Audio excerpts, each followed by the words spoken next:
পয়লা ফেব্রুয়ারি budget দেখতেই পাচ্ছেন কি কি স্টক নজরে রাখা উচিত।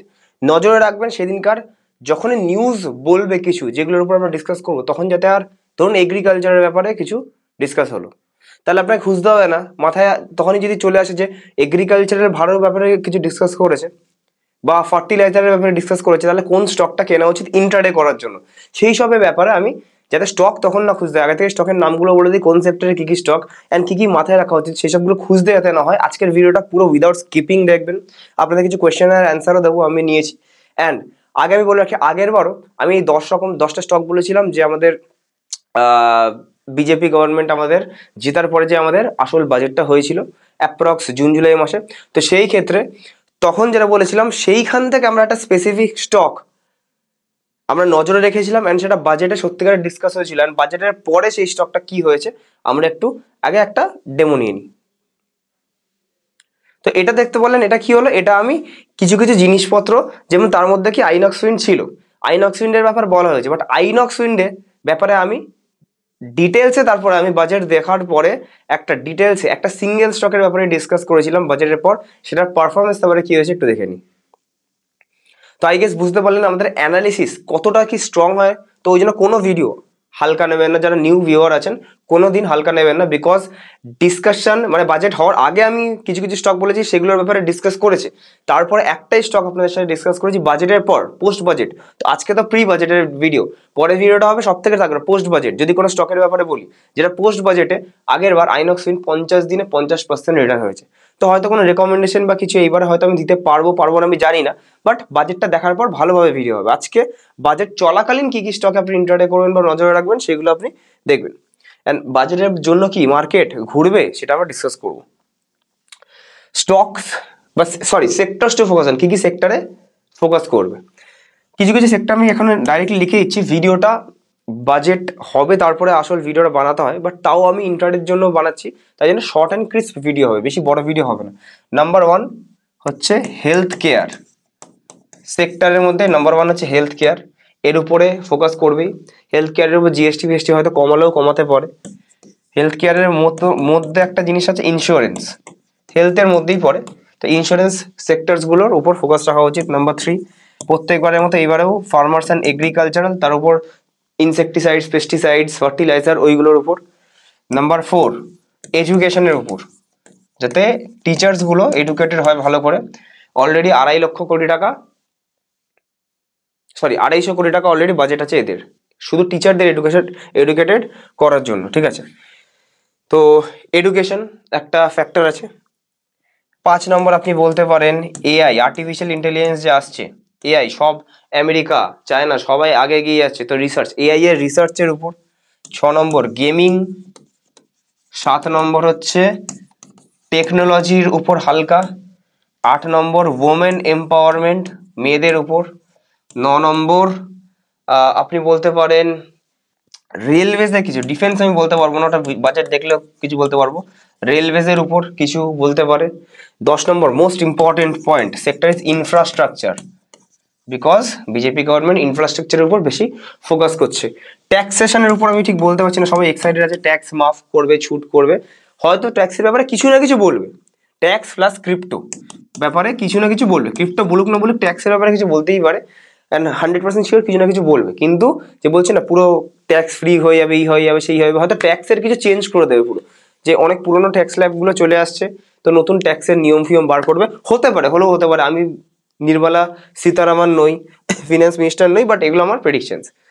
তো এইগুলোর উপর ডিসকাস যদি করে, একবার এখানে গিয়ে আমরা গুগলে গিয়ে একবার দেখে নিই কি কি আমরা এই সোর্স থেকে দেখতে পাচ্ছি কিসের উপর এখানে বলছে।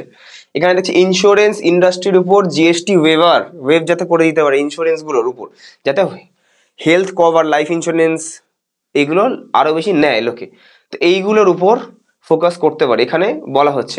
আর অনেক কিছু আছে আপনারা পড়তে পারেন, এত কিছু পড়া এখানে সম্ভব না, ঠিক আছে। আর যাতে লিকুইডিটি কনজামশন কমে গেছে ইন্ডিয়াতে, লোকে কেনা কাটা করা একটু কমে গেছে লাস্ট 2-3 মাস ধরে, তো কনজামশনটা কমে গেছে, ওটা বাড়ানোর জন্য আমাদের কিছু একটা আসতে পারে, ঠিক আছে।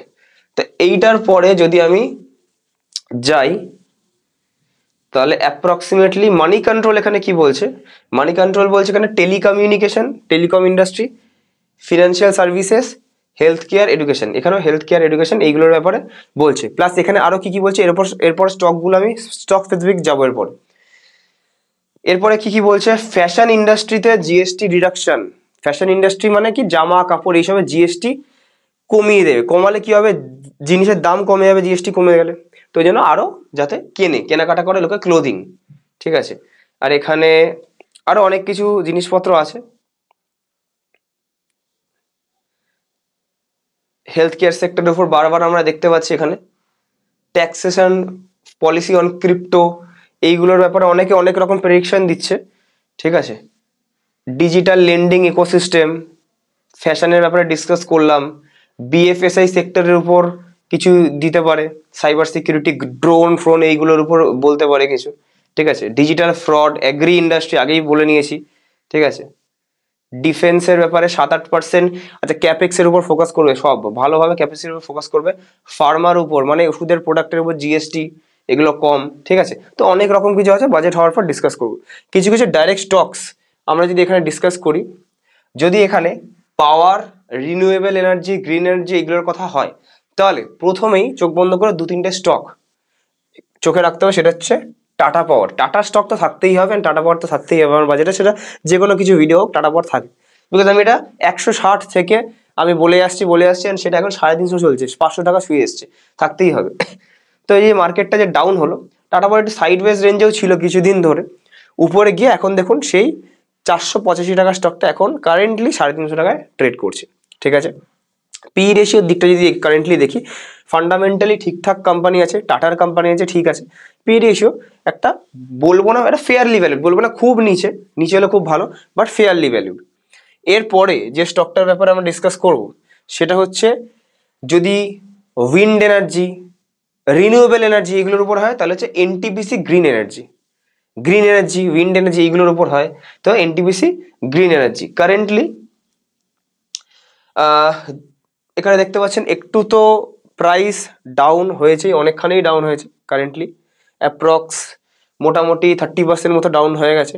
পি রেশিওর দিক দিয়েও যদি বলি যে ভ্যালুয়েশনটা কেমন আছে না আছে, ভ্যালুয়েশনটা মোটামুটি এটাতেও কমেছে, বাট অতটা বলবো না যে খুব বেশি কমে গেছে, ঠিক আছে। ওকে, দেন আইনক্স উইন্ডের ব্যাপারে আগেও ডিসকাস করেছি, কোনো রেকমেন্ডেশন নেই, এইগুলো কিন্তু এখন কিনতে বলছি না, একটাও বলছি না বাজেটের আগে কিনতে। বাজেটের দিন কোনো এরকম সেক্টরে ভালো, ধরুন আমি বললাম উইন্ড এনার্জির উপর এই স্টক, বাজে বললে এগুলো শর্ট করতে হবে, কোনো রেকমেন্ডেশন না, তাও ভালো বললে এগুলো স্টকের নাম মাথায় রাখলেন, ভালো বললে এগুলো সঙ্গে সঙ্গে কিনতে পারেন, যাতে খুঁজতে নয়, খুঁজতে খুঁজতে বেড়ে বা কমে যায় ওইটা।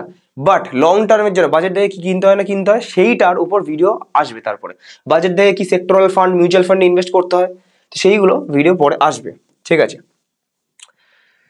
আইনক্স উইন্ড অ্যাপ্রক্স আমি যখন ভিডিওটা আগের বাজেটের পরে ভিডিও দিয়েছিলাম 175 ছিল, আর আমি বলার পরেই 50 দিনে 260 টাকা টার্গেট ছিল, 260-এ পৌঁছে এসে 260 টার্গেট দিয়েছি, ওইখান থেকেই কমেছে।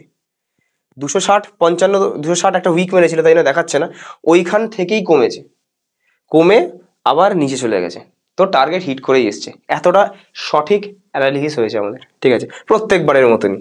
কারেন্টলি যদি পি রেশিও দেখি, পি রেশিও আমরা দেখতে পাচ্ছি পি রেশিও কোথায় চলছিল, মানে অ্যাপ্রক্স পি রেশিও 400-500 পি নিচে ভেরি ব্যাড, বাট এখানে 100 মানেও অনেকটা বাজে, এখনো নিচে আসতে পারে আইনক্স উইন্ড। তারপরে আমরা দেখবো যে কেনার জন্য ঠিকঠাক আছে কিনা। নেক্সট, ইন্স্যুরেন্স কোম্পানি, যদি ধরুন ইন্স্যুরেন্সের উপর জিএসটি ফিএসটি ওয়েভ হয়ে গেল বা কমে গেল, তাহলে কি ইন্স্যুরেন্সগুলো সস্তা হয়ে যাবে, মেহেঙ্গা থেকে সস্তা হয়ে যাবে।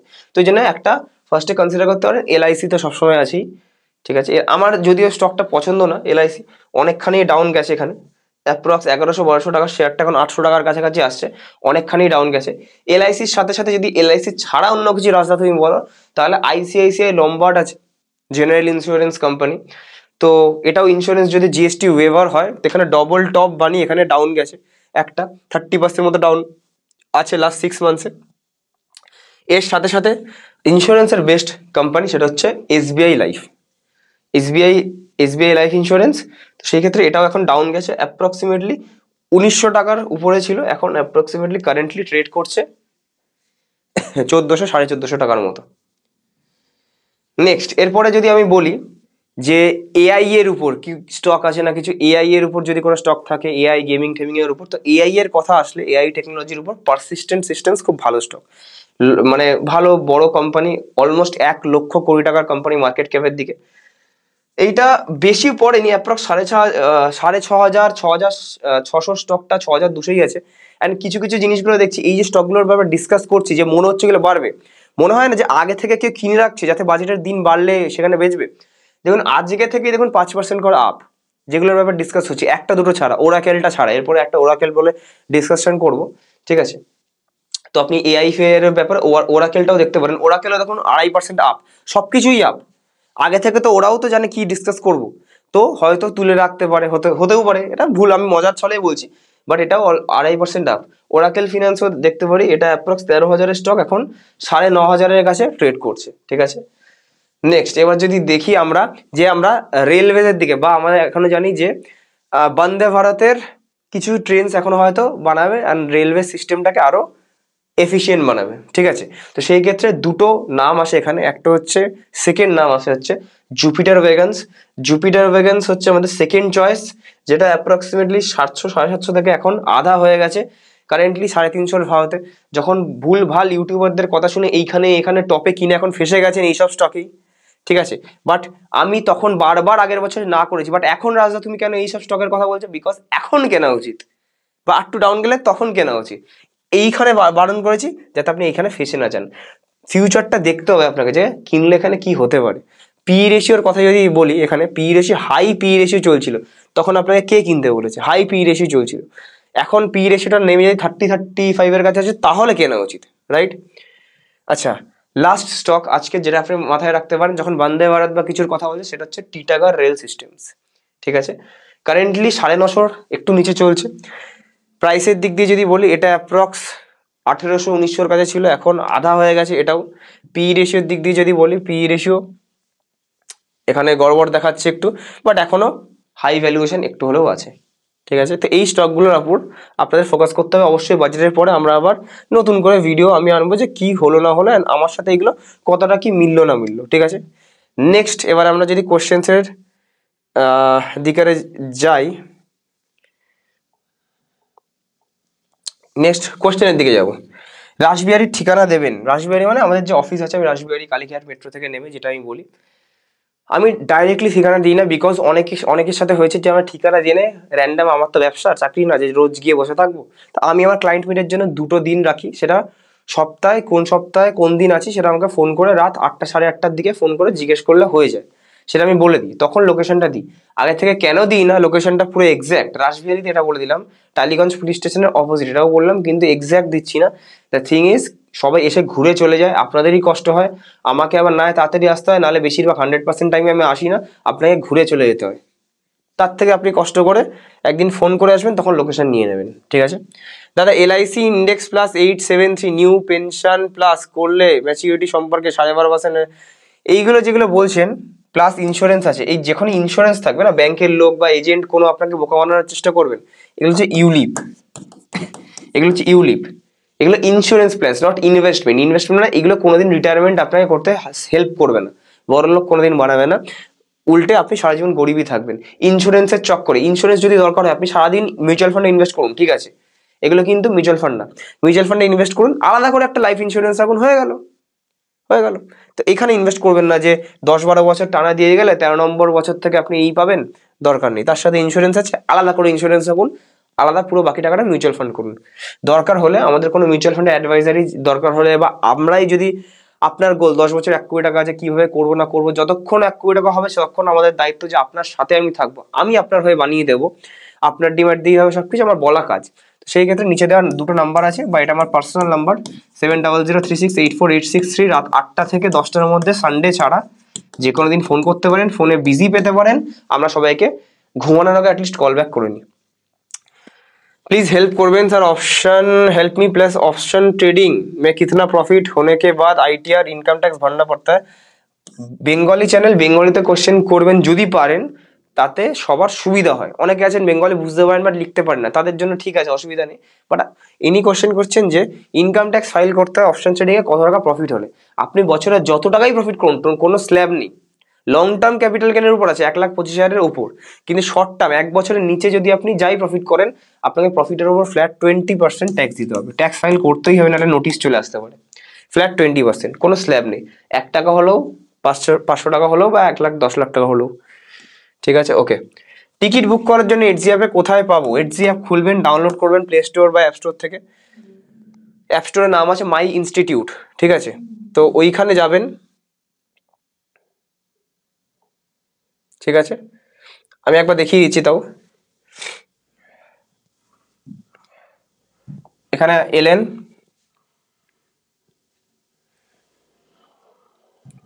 ধরুন এটা এডজি অ্যাপ, ওয়েবসাইট ভার্সনটাতে আমি দেখাচ্ছি। তো এখানে এসে টিকিটের অপশনটা এখানটা আপনি পাবেন। আমাদের কোর্সেস আছে অনেক, ওখানে স্টোর অপশনে ক্লিক করবেন। ক্লিক করে এখানে দেখবেন অফলাইন সেমিনার টিকিটস 2025, 49 রুপিস। কেনার সময় 1 টাকা জিএসটি এক্সট্রা পড়তে পারে, 50 টাকা মতো পড়বে। এটা কিনে রাখবেন, যখন সেমিনারের ডেট, জায়গা এখানে ফিক্স হয়নি, নাম্বার অফ সিটস অ্যান্ড আমাদের এএমসির সাথে কানেক্ট হচ্ছে, কোন এএমসি আসবে, এসবিআই, টাটা, মাহিন্দ্রা, সেই হিসেবে আমরা জেনে বলবো তাদের সাথে ডেট ম্যাচ করে। যে কোনো একটা স্যাটারডেই হবে, আইদার মার্চের ফার্স্ট উইক আর ফেব্রুয়ারি লাস্ট উইক, এরকম ভেবে রাখুন। তো সেই ক্ষেত্রে আপনারা পারচেসটা করে রাখুন, যে কজন আসবে সেই কজনের নামে আপনারা আলাদা আলাদা ফোন নাম্বার নিয়ে করে রাখুন। তাহলে কি সুবিধা হবে, যে নাম্বার অফ সিটস ভরে গেলে আর অসুবিধা হবে না। অলমোস্ট 90% প্রায় ভরে গেছে, তো তাহলে পরে টিকিট পাওয়ার জন্য অসুবিধা হবে না, বিকজ যে কটা সিট সেই কজনই আমরা অ্যালাউ করবো ভিতরে। অ্যান্ড এর মধ্যে খাবার ঠাবার, ফুড প্যাকেটস वगैरह যা যা আছে সব ইনক্লুডেড। আচ্ছা, কোন মিউচুয়াল ফান্ডে 10 বছরের জন্য ভালো হবে সেটা আপনার গোলের উপর ডিপেন্ড করে। আপনাকে আসতে হবে বা ফোনে কন্ট্যাক্ট করতে হবে, সেই হিসেবে অ্যাকাউন্ট ওপেন করলেন, সবকিছু হলো, প্রসেস হলো, ব্যাংক ম্যান্ডেট হলো, তারপরে যত বছর আপনার জন্য যেটা আপনার জন্য ঠিক। আপনি যদি বয়স্ক হন লার্জ ক্যাপ, ফ্লেক্সি ক্যাপ, একটু কম বয়স হলে স্মল ক্যাপ, মিড ক্যাপ, মাঝারি হলে মাল্টি অ্যাসেট অ্যালোকেশন, এসডব্লিউপি হলে আলাদা, গ্রোথ হলে আলাদা, এসটিপি হলে আলাদা, সেই হিসেবে আপনাকে বলতে হবে। কন্ট্যাক্ট করবেন কোনো ফিনান্সিয়াল অ্যাডভাইজার বা আমাকে বা কোনো ডিস্ট্রিবিউটারকে, সেই হিসেবে আপনাকে বলে দেবে। আপনারা কোন ব্যাংকের মিউচুয়াল ফান্ডের সাথে কাজ করেন? ফার্স্ট অফ অল আমরা কোনো ব্যাংকের সাথে কাজ করি এটা না, আমরা সব এমসির সাথে কাজ করি। যে মিউচুয়াল ফান্ড সব কটা এমসি আছে, 44টা মিউচুয়াল ফান্ডের এমসি আছে, 44 জনের সাথেই আমরা কাজ করি, ঠিক আছে। আমাদের নাম হচ্ছে এনজে ওয়েলথ। এসবিআই থেকেও বড়, সব থেকে পুরনো আর সব থেকে বড় ব্রোকার হচ্ছে এনজে ওয়েলথ। গুগলে সার্চ করে নিতে পারেন, top mutual fund distributor in India, ঠিক আছে। আমাদের নিজস্ব মিউচুয়াল ফান্ডও আছে, NJ flexi cap, NJ ELSS fund, balanced advantage fund, ঠিক আছে। তো সব কটা মিউচুয়াল ফান্ডও পাবেন, এসবিআই, এইচডিএফসি, এরকম সব। আমি আপনাকে একদিন ফোন করে ইনভেস্ট করার ব্যাপারে কথা বলবো, এগুলো জানা প্রয়োজন। আশা করি উত্তর পাবো 100%। রাত 8টার পর করবেন, সকালে হলে পাবেন না, বাট কল ব্যাক সবাইকে করে নিয়ে যাবে। ঠিক বুঝলাম না, রেগুলার করলে অর্থনৈতিকভাবে কিভাবে লাভবান হবো? ডাইরেক্টলি যে ট্যাক্স কাটবে, রেগুলারে কি কম ট্যাক্স? ট্যাক্স সবার জন্য same. Long term capital gain ধরুন 12.5% এখনো অবধি সেম, আর 1,25,000 অবধি এক্সামশন। কত কম বুঝিয়ে বললে ভালো। এটা আগের ভিডিও থেকে যে বলেছিলাম না এসডব্লিউপির ব্যাপারটা, সেইটা এবার অনেক ব্রোকারে হয়, যে আমি দেখেছি এসডব্লিউপি হয় না। এবার আপনি নিয়ে থেকে করলেন, দুটো জিনিস আছে এখানে, আমি ক্যালকুলেশন হিসাবে বোঝাই। ফার্স্ট আমি ডিরেক্টের ব্যাপারটা বোঝাবো। ডিরেক্টের ব্যাপারে বোঝাবে ফার্স্টে। প্রথম নাম্বার 1 ইজ, আপনি এসআইপি করছেন, 15,000 টাকা মাসে এসআইপি করছেন, ক্যালকুলেশন আপনি 15 বছরের ধরে করছেন। নিজে ভুলভাল কোনো, দেখুন সবাই একটা জিনিসই বলে যারা ডিরেক্ট প্ল্যাটফর্ম, তারা একটা জিনিসই বলে, জাস্ট কিছু কথা নেই মুখে, জাস্ট একটা জিনিস, 1% বাঁচান, 0.5% বাঁচান, 1% বাঁচান, ওটাই খালি একমাত্র কথা। 1%ও বেশি কাটে না, 0.5 মতোই কাটে, ঠিক আছে। 1% সেক্টরালে কাটে, সেক্টরালে বেশি যাওয়া উচিত না। 0.5%, 1% বাঁচান। বাট ফান্ড সিলেক্ট কে করে দেবে? আমি মারা গেলে আমার নমিনিকে কে জানাবে? যখন আমার ডেথ সার্টিফিকেট প্রডিউস হয়ে গেলে আমার লক হয়ে যাবে, তখন এএমসি কি ঘুরবে? আমার বউ বাচ্চা কেউ তো জানে না সব কিছু, ওইগুলো কি হবে? ফান্ড সিলেক্ট কে করবে? এসডব্লিউপি কে করাবে? কি ফান্ড নেবো, মাঝখানে কি সুইচ করবো, ওইগুলো কিছু নেই, জাস্ট 1% বাঁচান। আচ্ছা ঠিক আছে, তার চক্করে আপনি এমন ফান্ড নিলেন যেটা 12% পেলেন, তো সেখানে আপনার গোল হলো কত? 75 লাখ টাকা হলো। whereas রেগুলারে কারোর অ্যাডভাইস পাচ্ছেন, তার জন্য আপনি 18% পেলেন, 18% পেলে তার জন্য হলো 1,37,00,000 সেম টাইমে। 0.5% কাটার পরেও যেগুলো দেখে না রেগুলার, সেগুলো কেটে কুটেই দেখে, ঠিক আছে। মানে যেটা ফান্ডে দেখাচ্ছে তোলার পর যে কেটে কুটে কিছু আসবে ওরকম না, যেটা দেখাচ্ছে তোলার পর সেটাই পাবেন। তো কেটে কুটেই সব অ্যাডজাস্ট হয়। ধরুন আমি কেটে কুটেও ধরুন আমি বললাম 0.5% বাঁচান, যেটার কথা বলে, দেখুন 1,30,00,000। তো আপনি নিজে থেকে ভুল ফান্ড সিলেক্ট করে 75 লাখ নেবেন নাকি 1 কোটি বা 1,30,00,000 নেবেন, সেটা আপনার উপর। দাদা রাজদা 1% গোটা ছেড়ে দাও, 17 করে দাও। 1,24,00,000 কোথায় 75 কোথায় 17, এইটা। আচ্ছা নেক্সট, আপনারা আপনার পোর্টফোলিও সিএজিআর দেখলে বুঝতে পারবেন। যদি এখানে 17-18 থাকে, 2-3 বছর হয়ে গেছে, তাহলে ওয়েল অ্যান্ড গুড। যদি না থাকে, যদি মাইনাসে থাকে বা না থাকে, তাহলে ছেড়েই দিন। এইগুলো যে দেখাচ্ছি 12% 75 লাখ, কিছুই হবে না। আচ্ছা নেক্সট, ধরুন আপনি সেম রিটার্ন, আপনার ভাগ্যচক্র এত ভালো হয়ে গেল, আপনি সেম রিটার্ন অ্যাডভাইজারের মতো বা কোনো এজেন্টের মতো, এজেন্ট ছেড়ে দিন, বা কোনো ডিস্ট্রিবিউটারের মতো আপনি সেম রিটার্ন পেয়ে গেলেন। তো সে 18% রিটার্ন বা 15%, আমি মাঝখানে ধরছি, 15% রিটার্ন আনিয়ে দিয়েছে 1 কোটি টাকা। আপনিও 15% রিটার্ন আনিয়ে দিলেন নিজে থেকে। বাট একটা ব্রোকারে SWP ধরুন নেই, এক্সাম্পল দিচ্ছি। এবার এখান থেকে আবার নতুন কনসালটেন্সি নেবেন, গিয়ে রেগুলারে শিফট করে SWP ধরুন নেবেন, যে কিসে করব না করব। যখনই সেল করলেন তখন ব্যাংকে আসলো, তারপর আবার গেল। এবারে কি হয়, যার রেগুলার প্ল্যাটফর্মে অলরেডি চলছে, 15% হিসেবেই চলছে, তার 1 কোটির উপরে এবার নেবে, 70,000, 75,000, 80,000, যে যেমন নিতে চায়। বাট যার ডিরেক্ট প্ল্যাটফর্ম থেকে করেছে, এবার ওখান থেকে বেচে এবার SWP স্টার্ট করবে, বিকজ ওখানে SWP ধরুন অপশন নেই, দেখে নেবেন সবার অপশন আছে কিনা। তাহলে এবার 1 কোটি টাকাটা বেচলো, বেচার পর ধরুন 15 বছর পর ট্যাক্স ল্যাবটা মিনিমাম এটা 12.5টা 15% হবেই হবে, 15% হবেই হবে। তো সেই 1 কোটি টাকাটা বেচবে, বেচার পর ধরুন এখানে ইনভেস্ট কত টাকা করেছে, ইনভেস্টেড অ্যামাউন্ট 27 লাখ, 27 লাখটা মাইনাস হবে, 27 লাখ মাইনাস হবে। ধরুন ততদিনে 1,25,000 জায়গায় ধরুন আমি বললাম 3 লাখ টাকা এক্সেমশন হলো, 3 লাখ টাকা অবধি ট্যাক্স দিতে হবে না। তো 30 লাখ বাদ 70 লাখ টাকার উপর আমি ট্যাক্স দিতে হবে 15%, মানে অ্যাপ্রক্স কত, 10.5 লাখ টাকা যখন ডিরেক্ট থেকে বেছিলেন। এইবারে আপনি যখন যাবেন SWP রেগুলারে, তখন যেতেই হবে শুরু করতে, তখন 10.5 বাদ হয়ে গেল, সরি 89.50 লাখের উপর আপনি SWP নেবেন। কোথায় 1 কোটির উপর পুরো SWP নিচ্ছেন 70,000, কোথায় 89.50 উপর SWP নিচ্ছেন। লং টার্মে কোনটা বেনিফিট, ফান্ড সিলেকশনও বেস্ট হবে, সবকিছুই বেস্ট হবে। This is the reason why আমার নিজের পোর্টফোলিও রেগুলারে আছে, সেটা আমি আগে দেখিয়েছি। এবার বাকি এত বোঝানোর পর আপনার উপর আরো অনেক জিনিসপত্র আছে, যে মাঝখানে দরকার পড়লে মিউচুয়াল ফান্ড অনেকে বেচে, টাকার দরকার পড়লে, এই সময় বেচতে হয় না। লোন পাওয়া যায় নিজের মিউচুয়াল ফান্ড না বেচে, মিউচুয়াল ফান্ডের আগেনস্টে, নিজের টাকার উপর loan, loan against mutual fund বলে, লোন আগেনস্ট সিকিউরিটিজ, LAS, এইটা পাওয়া যায়। Plus by chance primary holder মারা গেল, তাহলে যখনই ডেথ সার্টিফিকেটটা হয়ে গেল তখন লক হয়ে যায় ডিম্যাট, তখন নিজে থেকে নমিনিকে যেতে হয়, বিভিন্ন হেডকোয়ার্টারে যেতে হয়, বিভিন্ন জায়গাতে, বিভিন্ন স্টেটে, আর অনেক ঝামেলা, কেউ পাত্তা দেবে না। তখন একটা ডিস্ট্রিবিউটর আপনাকে হেল্প করে দেয়, রেগুলার ব্রোকার, পুরো জাস্ট নমিনিকে বসে থাকতে হয়, ট্রান্সফার হয়ে যায়।